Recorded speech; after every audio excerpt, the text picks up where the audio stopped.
सामाजिक न्याय समाज के अनुसूचित जाति, अनुसूचित जनजाति और अन्य पिछड़े वर्गों को न्याय दिलाने का बड़ा अस्त्र आरक्षण था, उसे समाप्त कर दिया गया है।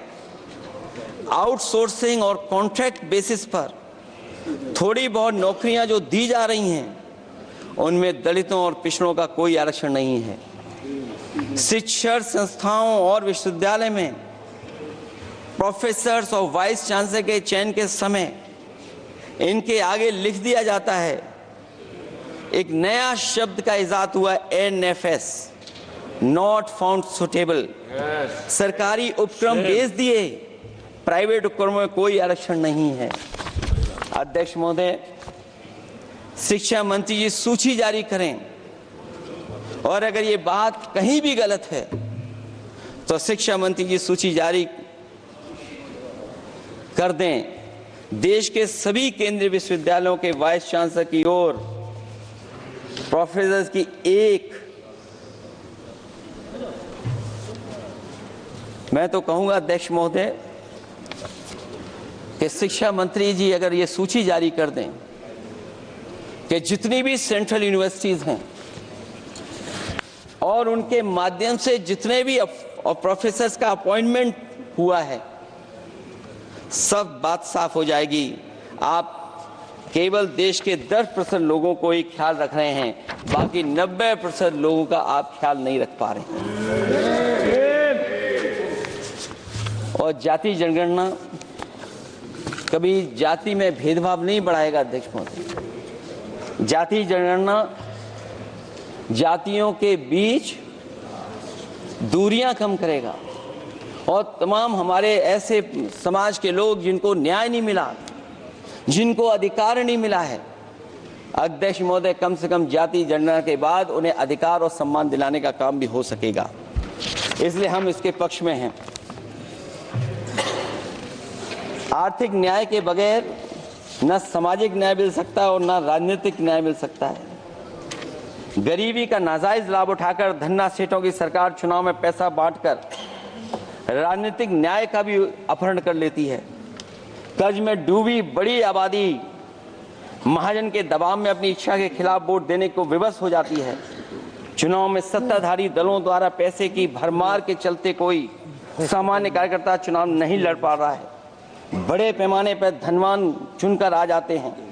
पैसे के बल पर जब तक आर्थिक विषमता समाप्त नहीं होती, लोगों को राजनीतिक न्याय मिल नहीं सकेगा। प्रस्तावों में आगे जो लक्ष्य है, विचार, व्यक्ति, विश्वास, पंथ और उपासना की स्वतंत्रता, अन्याय के खिलाफ विचार व्यक्त करने पर जेल, अभिव्यक्ति की स्वतंत्रता का अर्थ है देशद्रोह। अगर भाजपा के मत के नहीं हैं, दूसरे धर्म के हैं तो प्रताड़ना के हकदार हैं। और अब तो उपासना करने पर भी दिक्कत है, क्योंकि हर मस्जिद के नीचे मंदिर खोजने वाले तत्व इस देश को शांति से रखना ही नहीं चाहते हैं। उन्हें कानून की कोई परवाह नहीं है। मैं इस मौके पर धन्यवाद देना चाहता हूं। सुप्रीम कोर्ट का कम से कम वो फैसला आया है जहां कुछ दिनों के लिए ये पाबंदी लगाई गई। व्यक्तियों की गरिमा और देश की एकता और अखंडता को सुनिश्चित करने वाली बंधुता, ये विभाजनकारी नीतियां संविधान की प्रस्तावना के उस उद्देश्य से जरा भी मेल नहीं खाती है। व्यक्ति की गरिमा लिंचिंग से धूल दूषित हो चुकी है। उद्योगपति सरकारी आतंक से परेशान हैं, होकर के अपनी पूंजी समेटकर देश छोड़ गए हैं और लगातार जा रहे हैं। अध्यक्ष महोदय, आजादी के बाद उद्योगपति कभी इतने भारत छोड़ करके नहीं गए होंगे, देश छोड़ के नहीं गए होंगे जितने इनकी सरकार में चले गए हैं।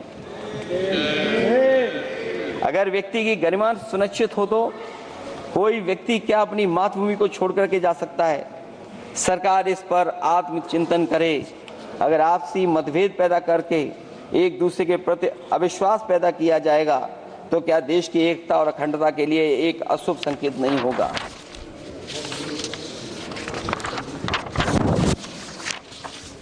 अध्यक्ष महोदय,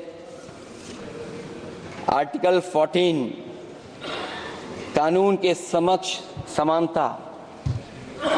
भारत के अंदर किसी भी व्यक्ति को राज्य कानून के समक्ष समानता को डिनाई नहीं कर सकता है।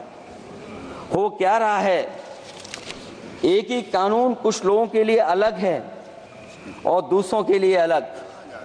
अगर सत्ता पक्ष का व्यक्ति गेरुआ गमछा पहनकर अधिकारियों को गाली दे दे तो जी हजूरी और दूसरा न्याय मांगने जाए तो उसे लाठी। क्या ये अनुच्छेद 14 का अनुपालन हो रहा है? अध्यक्ष महोदय, किसी भी व्यक्ति को उसके जीवन और दैहिक स्वतंत्रता से कानून सम्मत प्रक्रिया के बगैर वंचित नहीं किया जा सकता। ये सबसे महत्वपूर्ण मौलिक अधिकार है, लेकिन सबसे ज्यादा इसी का दुरुपयोग हो रहा है। फर्जी मुठभेड़ में हत्याएं, जेल के अंदर हत्याएं और पुलिस अफरीक्षा में हत्याएं। आदमी कहीं भी सुरक्षित नहीं है। ईडी का तो ऐसा कानून बना दिया गया है कि बिना एफआईआर, बिना नोटिस किसी को भी बंद कर दो। लोकतंत्र फासिज्म में बदल रहा है। और अध्यक्ष महोदय, क्योंकि उत्तर प्रदेश की चर्चा सत्ता पक्ष से भी हुई, जो हालात उत्तर प्रदेश में हैं, ऐसे हालात कभी किसी ने पहले नहीं देखे।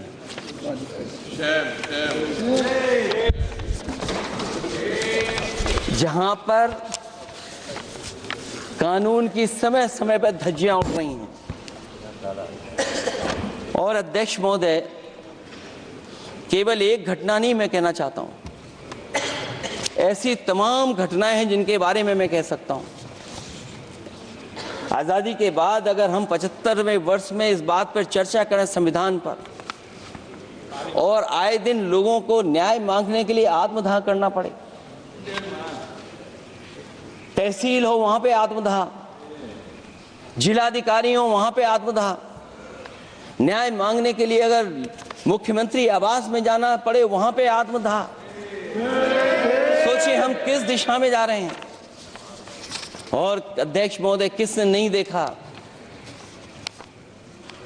कि टीवी पे चलते हुए लोगों की जान ले ली गई? लाइव देखा है सबने।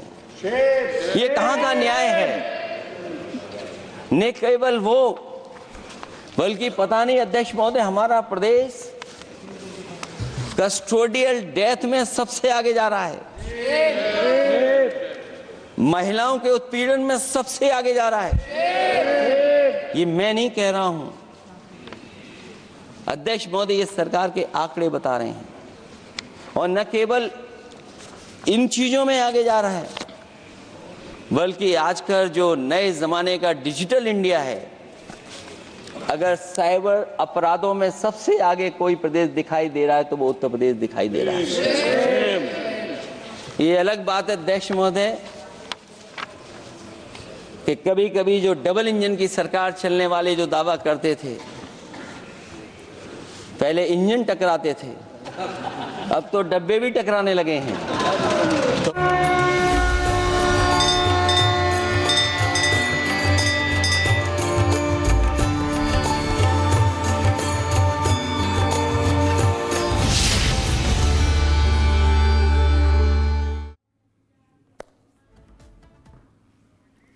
और ये तस्वीर आपको दिखा रहे हैं, प्रधानमंत्री नरेंद्र मोदी इस वक्त प्रयागराज में हैं। इसके पहले प्रधानमंत्री ने